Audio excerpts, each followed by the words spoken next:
I tried to explain national security architecture in form of three concentric circles. The outermost circle describes how do you secure a nation. This remit is largest. Then there is a middle circle, which is part of it. Then how do you defend your nation? Its remit is slightly lesser than that.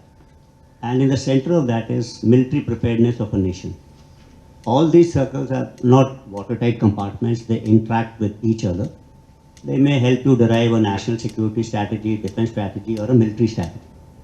All three of them. So when you talk about national military strategy or military preparedness of a nation, which is the core of these three circles, our job is that how to visualize how wars will be there in future, understand the current operating environment, what are the kind of threats and challenges, equip ourselves, then train ourselves, war game those things, come out with plans, contingency plans. That is all about military preparedness. That's all well serving, we all do that. When we look at defense preparedness as such, that is slightly bigger remit than say military preparedness. In that, what you're looking at, say, defense preparedness of a nation from the point of view of defense manufacturing.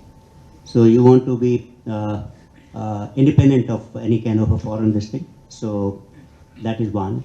You may like to build surge capacities during war. That could be one. Defense R&D could be third. Strategic culture could be fourth. So the remit is slightly larger. And security, how do you secure a nation? That remit is it's a long-term thing. It will depend on diplomacy, economy. It will depend on technologies. So all these things may be required to secure a nation.